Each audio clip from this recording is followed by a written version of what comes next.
I'm standing in my childhood kitchen with a champagne glass trembling in my hand. The smell of roasted chicken fills the air. My entire family is celebrating my sister's engagement party. And then, my mom leans close, so close I can smell her vanilla perfume, and whispers 10 words that shatter my world. You can take the guest room, or move out.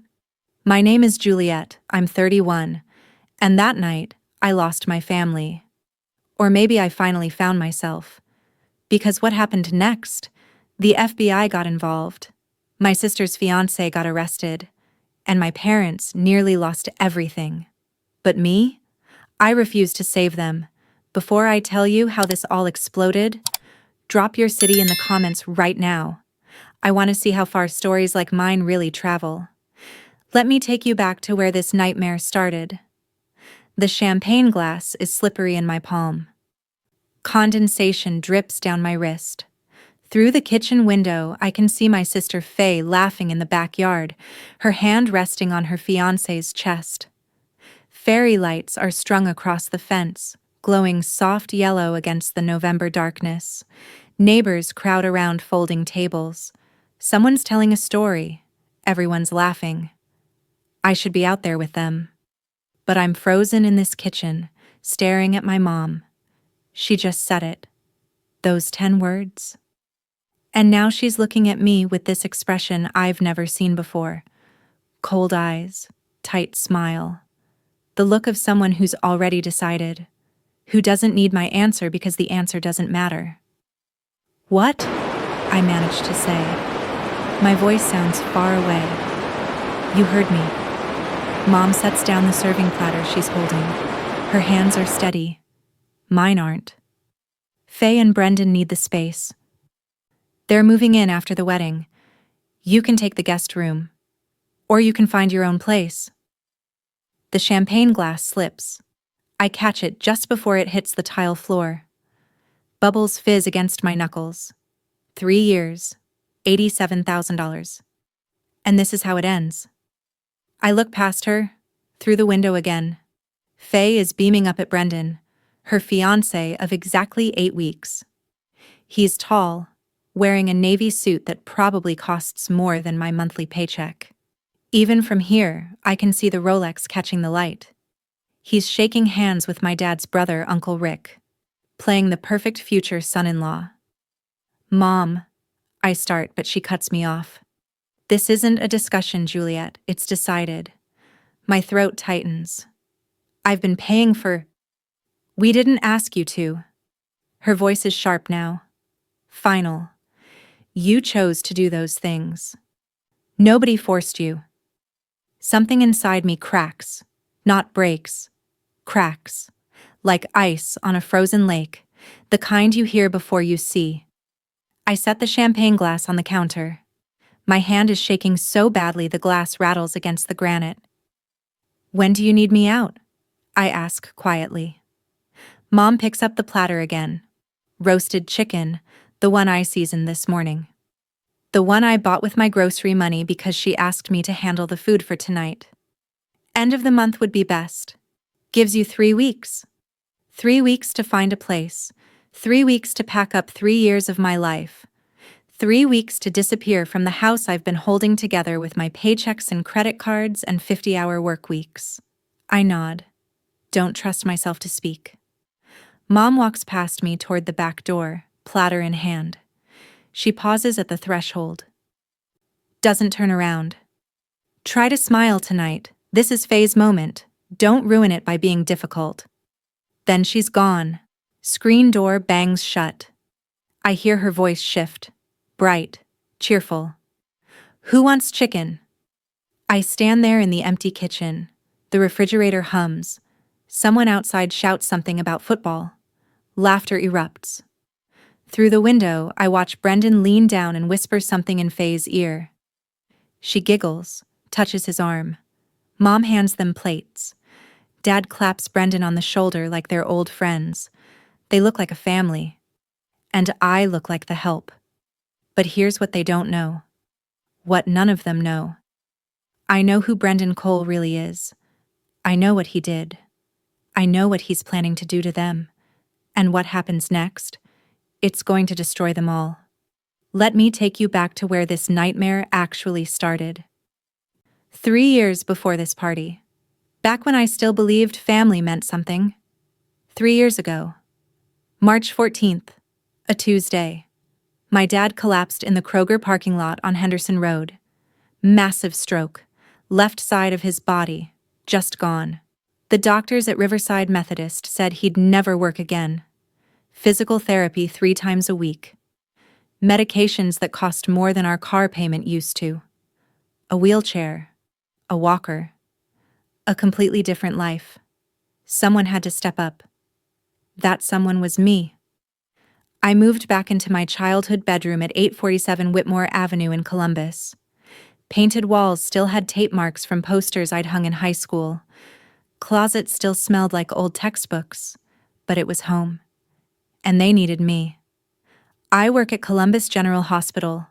4th floor, billing department, medical billing specialist. Sounds fancy. It's not. I process insurance claims for 50 hours a week, sometimes 60 when we're short-staffed. I make $52,000 a year. Before taxes. Here's where that money went. Wheelchair ramp for the front porch, $8,400. I had it installed in January during the coldest week of the year. The contractor's hands were so frozen he could barely hold the drill. But Dad needed to get in and out of the house, so we did it. Property taxes when they fell behind, $6,200. I paid it with my Christmas bonus.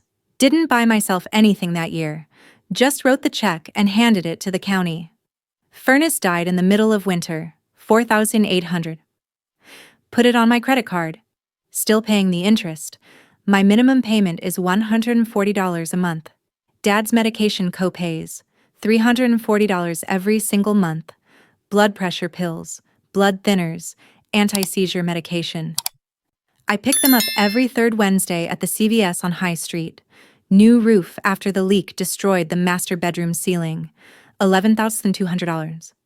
That one almost broke me. I had to take out a personal loan. 5-year term, $240 a month. Add it up. Go ahead. I did, many times. Late at night when I couldn't sleep. $87,000, give or take. That's what I poured into that house, into their lives, into keeping everything from falling apart. Meanwhile, my older sister Faye lived 20 minutes away in a trendy loft in the short north. You know the area. Art galleries, coffee shops, people walking designer dogs. Her place had exposed brick and floor-to-ceiling windows. She drove a white 2021 Audi Q5. License plate FCL 8392.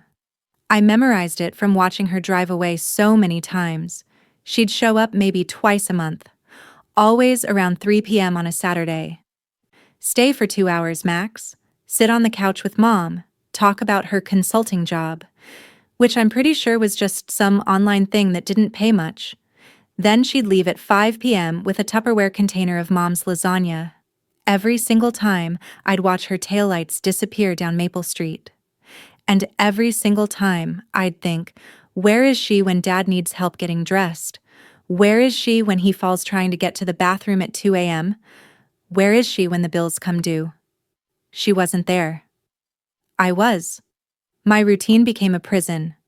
Wake up at 6 a.m., help Dad out of bed, help him dress, pack his medications in the weekly organizer, Monday through Sunday, color-coded because otherwise he'd forget. Drive to the hospital, clock in at 8 a.m., process claims until 6 p.m., drive home, cook dinner, help Dad eat if his left hand wasn't cooperating, clean up, help him to bed, collapse around midnight, repeat. Mom never said thank you. Not once. She just expected it, like I was supposed to do it, like it was my job. I remember last Thanksgiving. I cooked everything. Turkey, stuffing, mashed potatoes, green beans, rolls, 2 pies. Started cooking at 6 a.m., finished at 2 p.m. My feet ached. My back hurt. Faye showed up at 3 p.m. with a $12 bottle of wine from Whole Foods. Mom hugged her, said, "Oh, you're so thoughtful. You didn't have to bring anything. I was standing right there, apron on, hands covered in dish soap. Nobody said anything to me. That's when I started to realize I wasn't their daughter. I was their solution. But everything changed the night Faye walked in with him. The man who'd smile at my parents while calculating how to rob them blind. September 12th, Sunday dinner, 6:47 p.m. The doorbell rings and I know it's Faye before I even open it. She's always exactly 17 minutes late. Some weird power move she's been doing since high school. But this time, she's not alone. Everyone, this is Brendan. Her voice is higher than usual, excited, nervous. He steps into our living room and the first thing I notice is the suit. Navy blue, perfectly tailored, the kind you see in magazine ads. Then the watch. Rolex. Silver and blue face. I know watches because I process insurance claims for jewelry stores sometimes. That's a Submariner. 12 grand minimum. The cologne hits me next. Strong, expensive, fills the whole room. Mr. and Mrs. Foster, it's an honor. His handshake with Dad is firm, practiced. He holds eye contact just long enough to seem sincere without being weird. Mom actually giggles. I haven't heard her do that in years. Then his eyes land on me. Juliet, right? Faye's told me so much about you. His smile doesn't reach his eyes. They're doing something else. Calculating. Measuring. Nice to meet you, I say. His handshake is too firm. He holds on a half second too long. We sit down for dinner. Pot roast, roasted vegetables, the same meal we've had every Sunday for 20 years. Brendan sits at the head of the table like he already owns the place. Beautiful home, he says, looking around. I'm guessing 2,800 square feet? Property values on this street must be around $320K these days. My fork freezes halfway to my mouth. Who asks that? Who meets someone's parents for the first time and immediately starts estimating property values? Dad beams. You've got a good eye, built in 1987. We've taken care of it. I can tell. Brendan cuts his meat with precision. And you own it outright? Faye mentioned. No mortgage? That's rare these days. Smart financial planning. There it is again. Money. Property. Value. Mom is eating it up. Oh, Brendan, you're in finance, aren't you? What exactly do you do? He leans back, completely comfortable. Investment management. I work with high net worth clients in Dublin and Upper Arlington. Portfolio diversification, equity positions, that sort of thing. Equity positions, Dad repeats, nodding like he knows what that means. He doesn't. Before the stroke, he managed a hardware store. Faye touches Brendan's arm. She's been doing that every 30 seconds since they walked in. He's being modest. He manages millions of dollars. It's complicated work, Brendan says, looking at me. Not like medical billing. That must be straightforward. Important, though. Someone has to handle the paperwork, right? The way he says it, like I'm filing papers in a basement somewhere. It pays the bills, I say quietly. Brendan excuses himself to use the bathroom. I watch him walk down the hallway. Watch him run his hand along the chair rail. Stop to look at family photos on the wall. Pick up the mail sitting on the hall table. When he comes back, I catch him standing in front of the framed property deed hanging in the living room. My grandfather had it framed after he paid off the house in 1994. Dad hung it there when Grandpa died. Brendan is studying it like it's a museum piece. Can I help you? I ask. He turns, that smile again. Just admiring. Faye mentioned you own outright. That's impressive.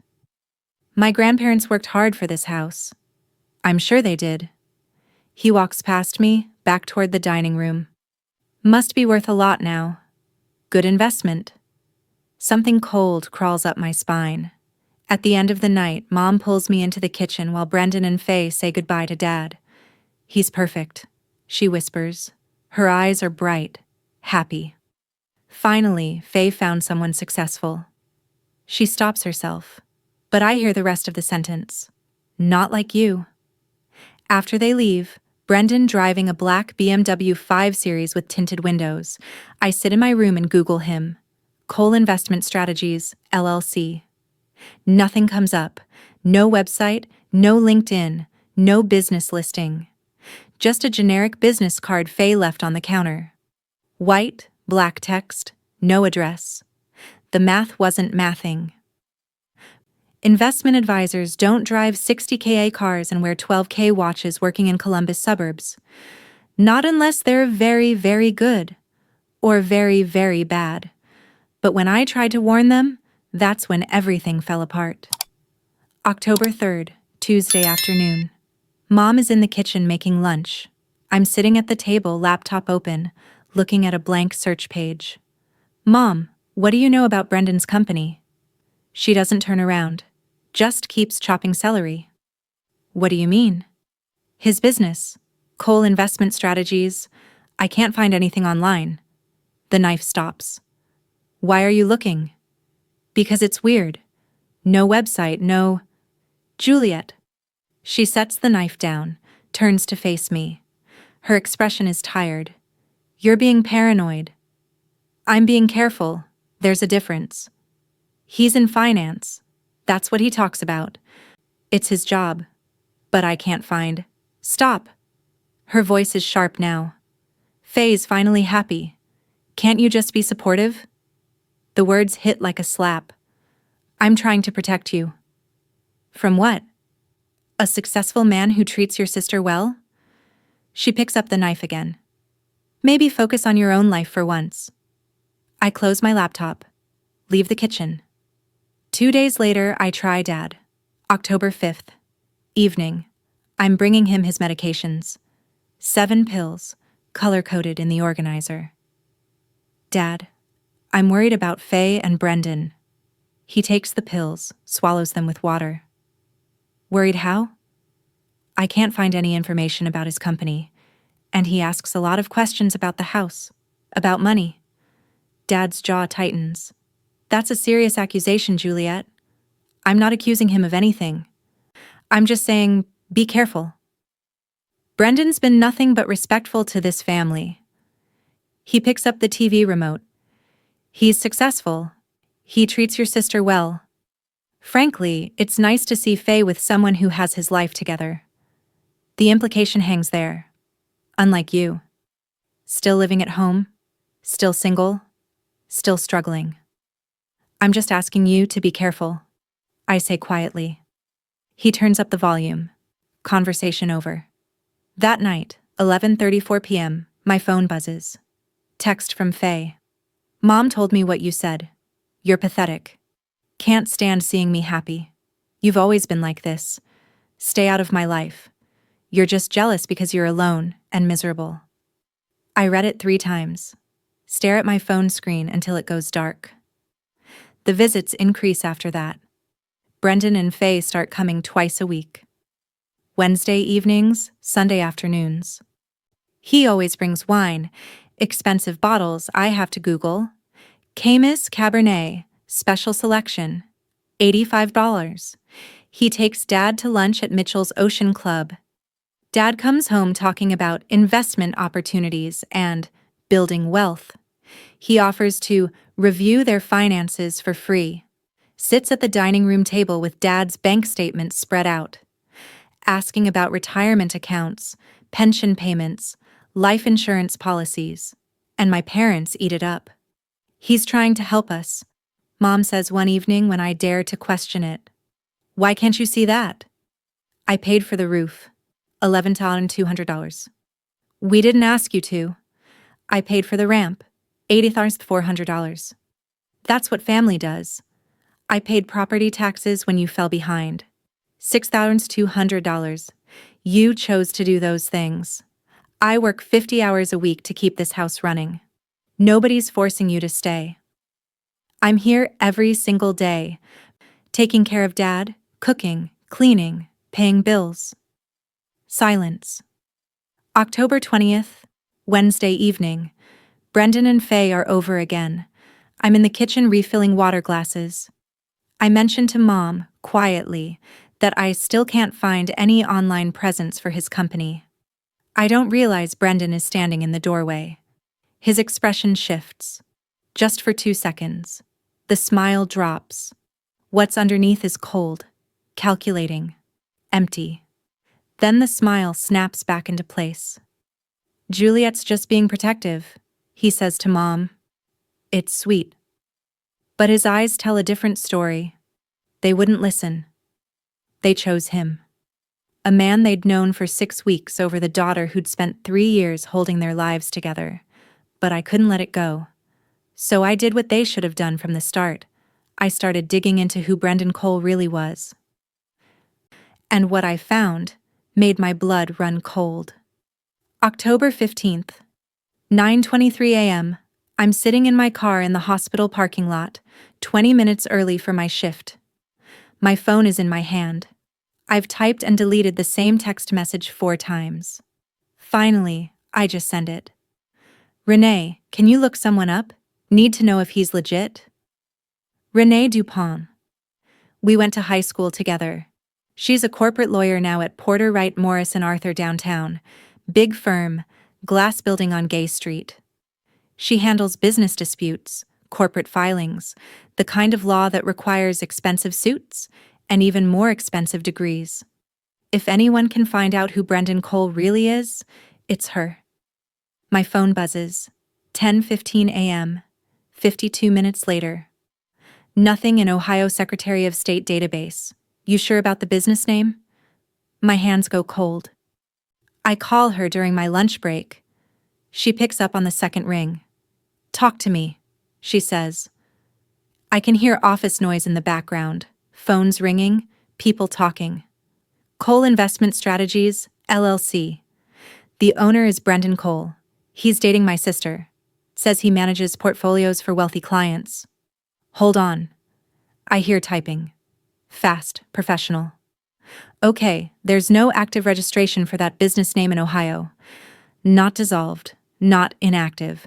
Just doesn't exist. My stomach drops. But, Renee continues, her voice shifting, professional now, careful. There was a Brendan Cole registered as an investment advisor, license revoked 3 years ago. Revoked why? More typing. Then silence. Long enough that I check to make sure the call hasn't dropped. Renee? Juliet, who is this person to you? The way she says it makes my skin crawl. My sister's fiancé. I'm sending you something, read it, then call me back. The email arrives at 11:47 p.m. that night. I'm in my childhood bedroom, lights off, everyone else asleep. Subject line, Brendan Cole, confidential. Attached, court docket, sentencing memo. 3 news articles from the Columbus Dispatch, dated November 2020.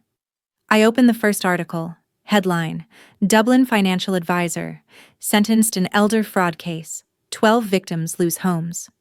There's a photo. Brendan. Younger, maybe 35. Same eyes, same smile. But he's in handcuffs, being led from the Franklin County Courthouse. My hands start shaking. I read every word. Brendan Thomas Cole, 35, was sentenced to 18 months in Pickaway Correctional Institution for defrauding 12 elderly victims in a Ponzi scheme that cost families a total of $2.3 million. Case number, CR 2019-008-4472. The scheme worked like this. Brendan would befriend families with elderly parents. He'd offer free financial advice, gain their trust, then convince them to sign documents he claimed were for reverse mortgages or estate planning. They weren't. They were deed transfers, giving Brendan ownership of their homes. He'd take out loans against the properties, pocket the money, disappear before anyone realized what happened. 12 families, all with aging parents, all with paid-off homes, ages 67 to 84. I scroll down to the victim statements. He convinced my father to sign over the deed. We thought it was for a reverse mortgage. It wasn't. My dad died thinking he lost our family home because of dementia. He didn't. He lost it because he trusted the wrong person. Another one. Brendan came to Sunday dinners for 3 months. He prayed with us. He called my mother on her birthday. Then he stole our house. I create a folder on my laptop. Label it Brendan Evidence. Screenshot everything.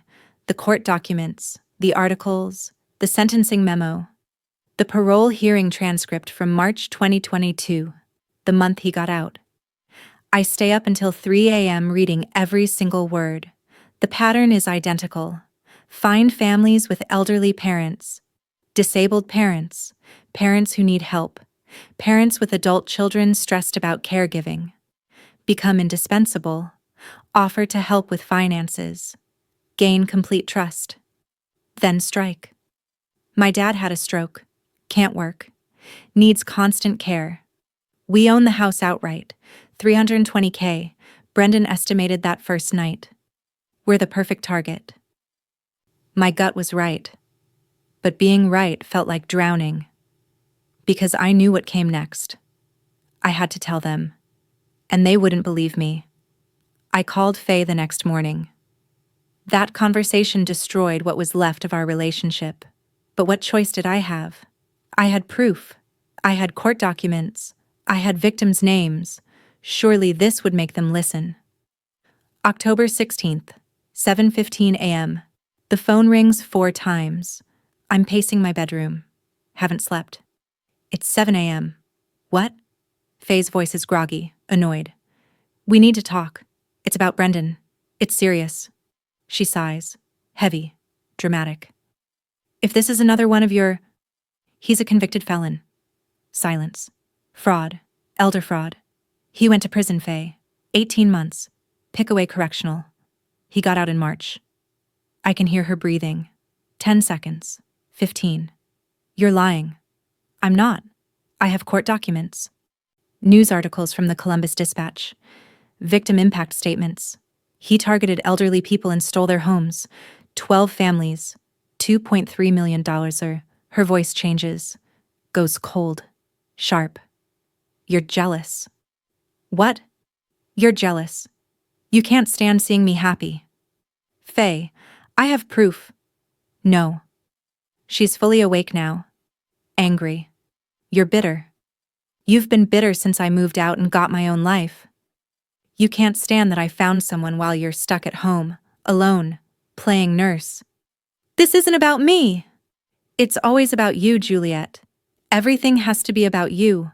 Your sacrifices, your bills, your problems. My throat tightens. I'm trying to protect you, and Mom and Dad. Stay out of my life. She hangs up. I sit on my bed, phone in my lap, staring at the wall. The same wall I've stared at for 3 years. Beige paint. Crack near the ceiling that's been there since 2015. 2 hours later, my phone rings. Mom, voice tight, controlled. We need to talk, tonight, 6 p.m., be here. Not a request. I arrive at 5:58 p.m. My heart is pounding. Everyone is already seated in the living room. Mom on the couch, Dad in his recliner, Faye on the love seat, and Brendan, right next to her, hand on her knee. He looks up when I walk in. His expression is hurt, wounded, perfect. Juliet, he says quietly, I can't believe you'd spread such lies about me. I stay standing. They're not lies. I have court documents. There was a Brendan Cole convicted, he interrupts, voice gentle, reasonable. Different person. Happens all the time. Wrong middle name. It's been a nightmare for years being confused with him. He pulls out his phone, shows them a LinkedIn profile. Continuous employment at various firms. References from satisfied clients. I'll find out later it's all fake. Expertly fake. See? Faye says, glaring at me.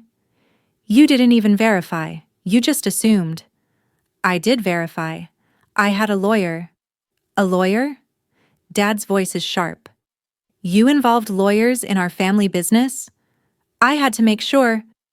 You had to embarrass us. Mom cuts in. Make accusations about Faye's fiancé based on internet searches and paranoia. Brendan stands, walks toward me. His expression is kind now, understanding. It makes my skin crawl. Juliet, I get it. You're protective. It's actually sweet. His hand touches my shoulder. I step back. But these accusations are hurtful. I'd never hurt this family. She's always been like this, Faye says from the couch. Remember when I got into Ohio State and she didn't? She didn't talk to me for a month. That's not... You've caused enough trouble. Mom stands. Her voice is final. Apologize to Brendan and your sister. Now. I look at Dad. He's avoiding my eyes, staring at the TV that isn't even on. I have court documents on my phone, I say desperately. Case number CR 2019-08-4472, sentencing memo, articles, photos of him in handcuffs. Dad waves me off. Probably found someone else's information. Classic mistaken identity. You're not a lawyer, Juliet. You don't know how to verify these things. But I do. I checked. Enough. Dad picks up the remote. This conversation is over. Apologize or leave. I look at each of them. Mom's cold eyes. Dad's dismissive expression. Faye's triumphant smile. Brendan's calculating stare underneath the fake concern. They chose him. A con man they'd known for 6 weeks over the daughter who'd sacrificed 3 years. I turn around, walk out. Don't slam the door. Just leave. That's when I knew. I wasn't their daughter anymore. I was just an obstacle. And obstacles get removed.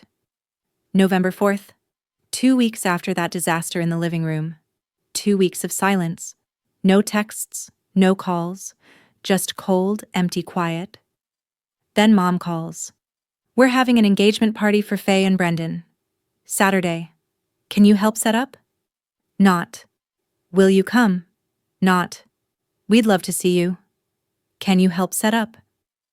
I should have said no. I show up at 2 p.m. Everyone else is inside getting ready. I'm outside alone, stringing fairy lights across the fence, setting up folding tables, arranging flowers in cheap vases from Dollar General.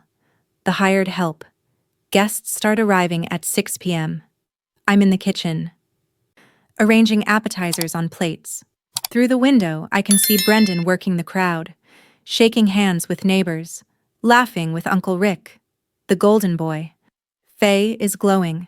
White dress, hair curled, diamond ring catching the light. I stay in the kitchen. 7:30 p.m. Faye taps her champagne glass. Everyone goes quiet. Thank you all for coming. Brendan and I are so grateful. Her voice is bright, happy. She hasn't looked at me once all night. We're officially engaged? Applause. Cheers. Dad claps Brendan on the back. Then Brendan raises his glass. And we have more good news. His arm goes around Faye's waist. We're moving in to help take care of Mom and Dad. The crowd erupts. More applause. Mom's face lights up. Dad clasps Brendan's shoulder like he's already a son. My stomach drops. This is it. The con's endgame. Move in. Gain complete access to the house, the finances, the legal documents. Dad's signature on anything Brendan puts in front of him. Estate planning, reverse mortgage, deed transfer. It's exactly what he did to those 12 other families, and they're inviting him in with open arms. 8:15 p.m. I'm still in the kitchen. Hands in soapy water, scrubbing dishes. Mom comes in, touches my arm. You've been quiet tonight. I don't turn around. Just tired. Faye told me again what you said about Brendan, those accusations. My chest tightens. I set down the dish.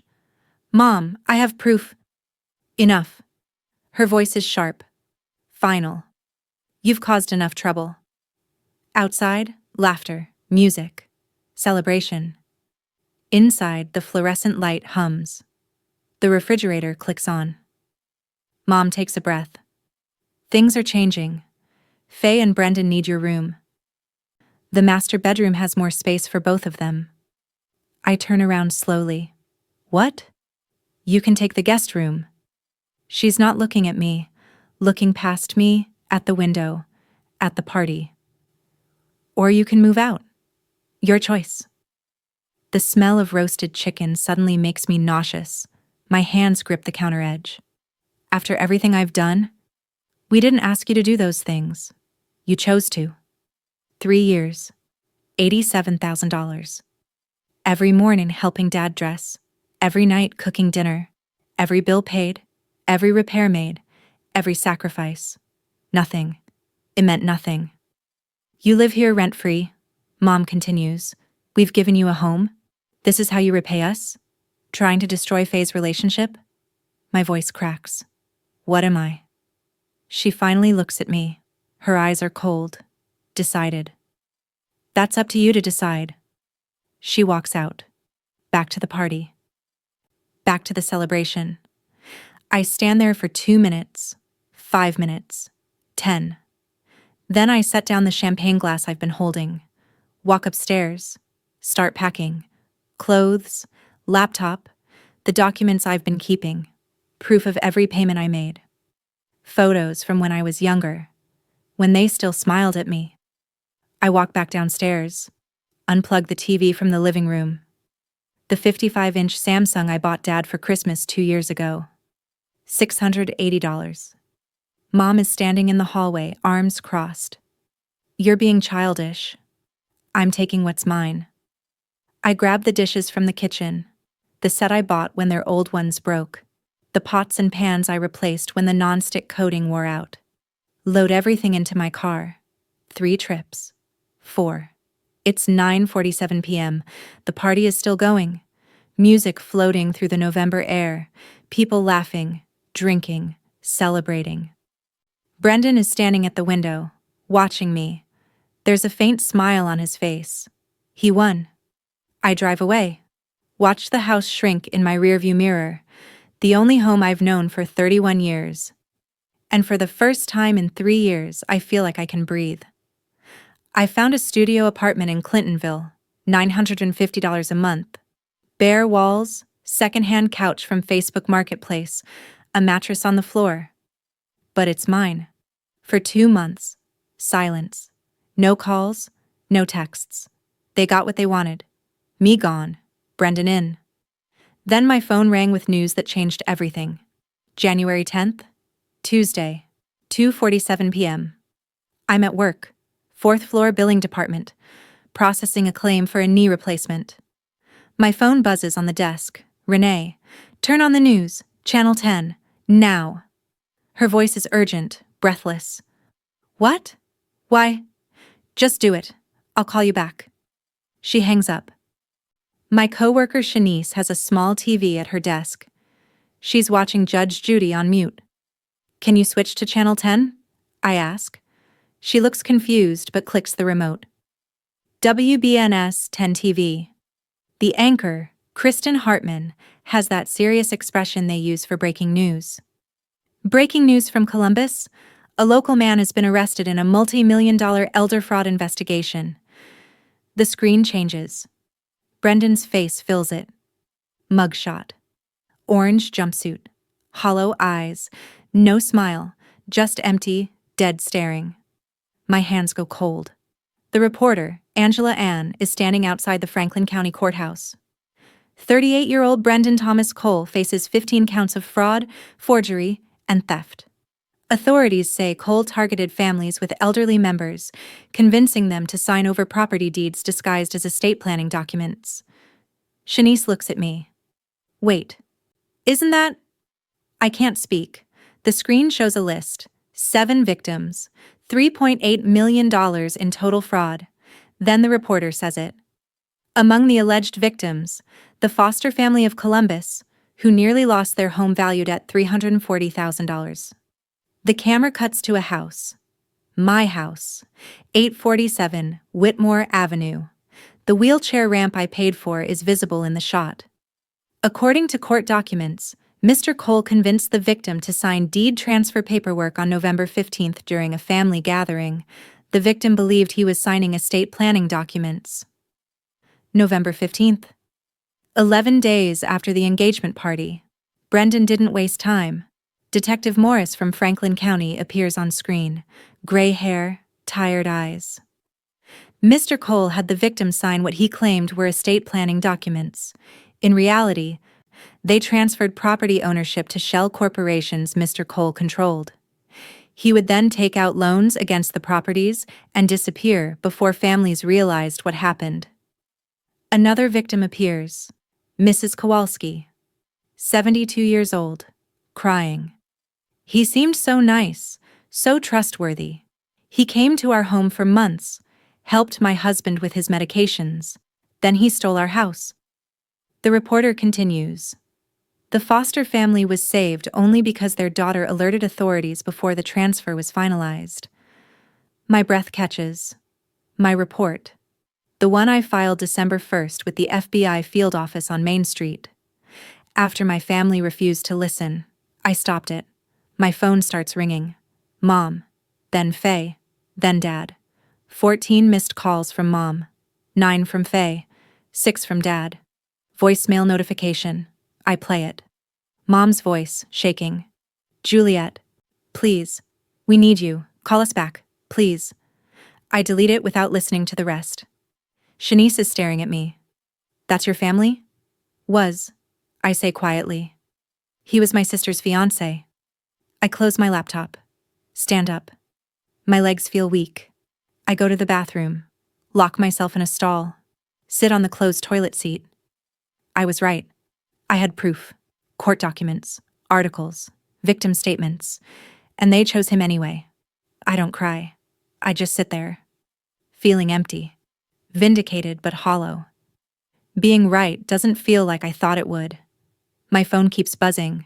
More calls, more voicemails. I turn it off, walk back to my desk, finish my shift, drive home to my tiny apartment in Clintonville, sit on my secondhand couch, stare at the wall.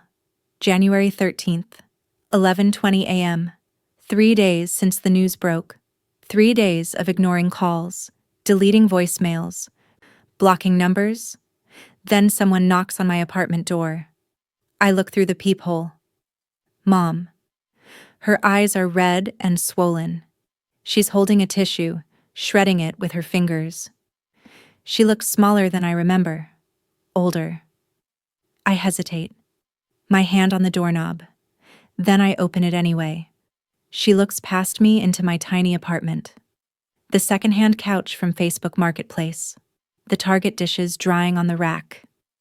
The single window with sunlight streaming through. Small, but clean. Mine. Can I come in? Her voice is quiet. Broken. I step aside. Don't offer her a seat. She sits anyway. On the edge of my couch. Tissue still clutched in her hands. The TV is on mute in the background. Law and Order rerun. Detectives questioning a suspect. Silence stretches between us. 10 seconds. 20. You were right. I don't respond. Just stand there. Arms crossed. About Brendan. About everything. Her voice cracks. He had your father sign papers. Deed transfer papers. We almost lost the house. I lean against the kitchen counter. Wait.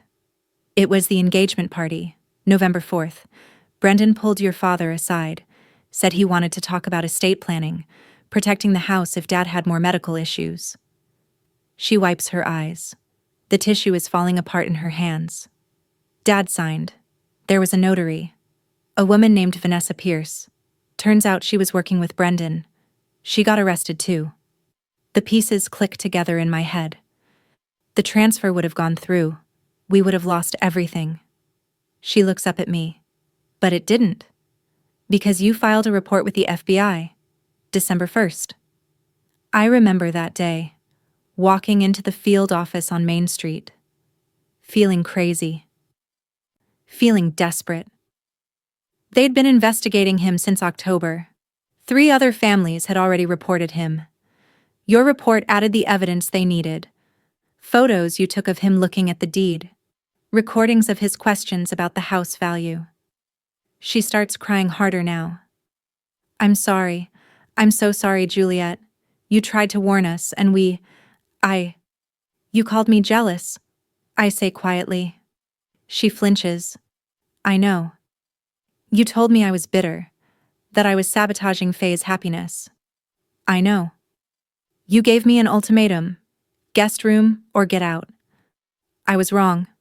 We were wrong. Beat of silence. She takes a shaky breath. Your father is devastated.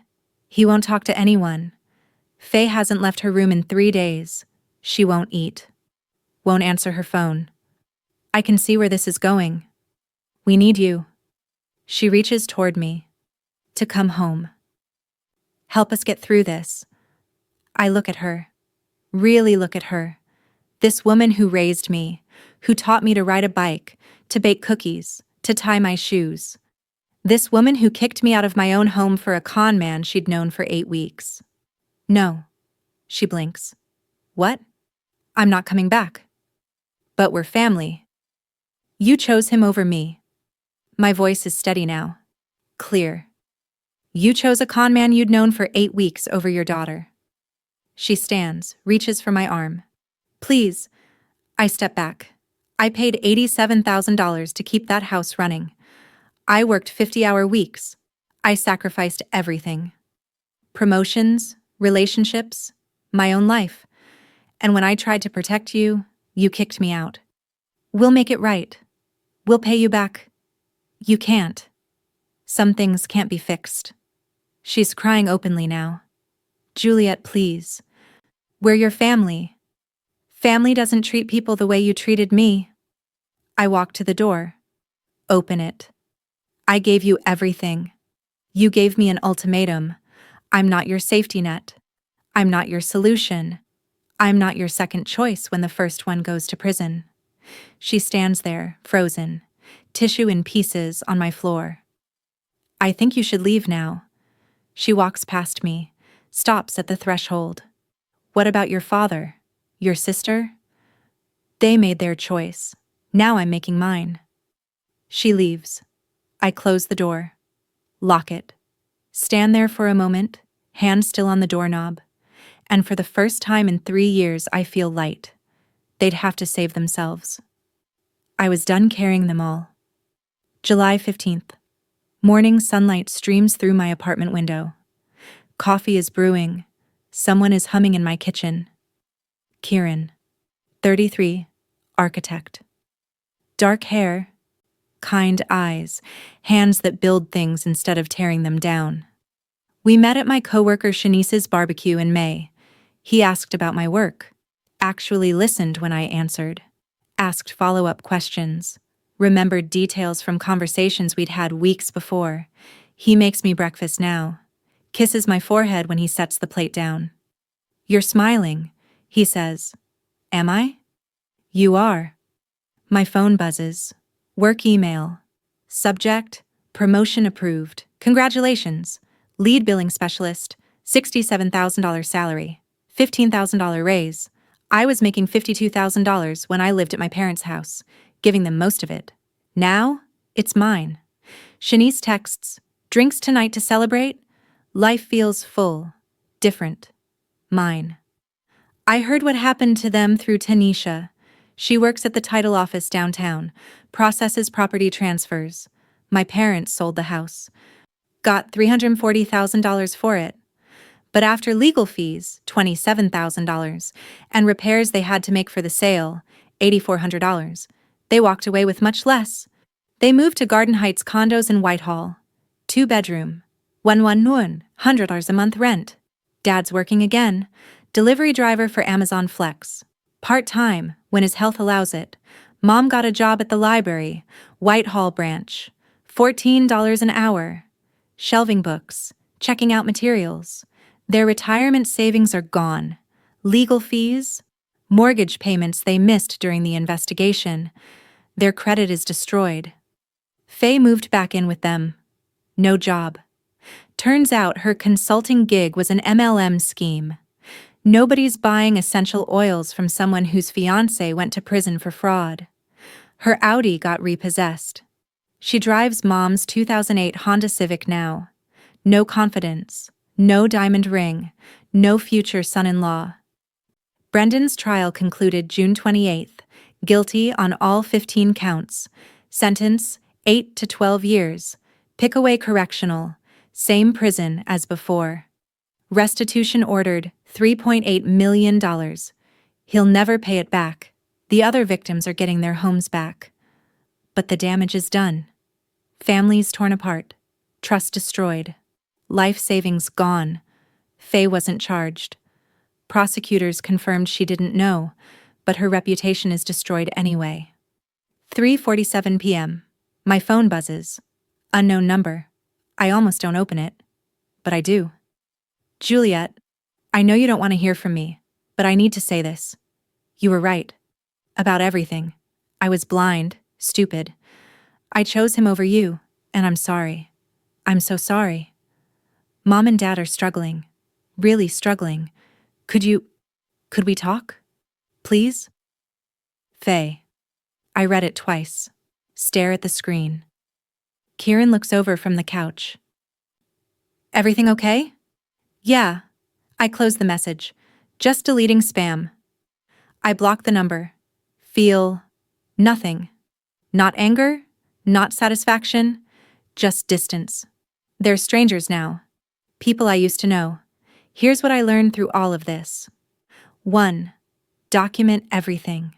I had photos of Brendan examining our property deed, recordings of his questions about house value, dates, times, specific conversations. It saved my parents' house, and it might save yours too. 2. Trust your gut. If something feels off, it probably is. Don't let people gaslight you into doubting yourself. I knew Brendan was wrong from day one. I should have trusted that feeling sooner. 3. You don't owe anyone access to your peace, not even family. Boundaries aren't cruel. They're survival. I spent 3 years setting myself on fire to keep my family warm. And when I finally stopped, they blamed me for letting them freeze. I'm not doing that anymore, and neither should you. So here's my question. Did I do the right thing refusing to go back? Drop a comment. Tell me what you would have done in my situation. Have you ever had to choose between family and yourself? What happened?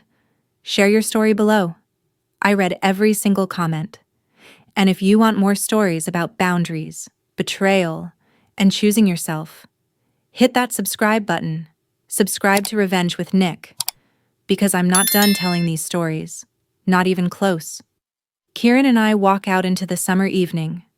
His hand in mine. The air is warm. The sky is clear. I'm free. I'm light. I'm whole.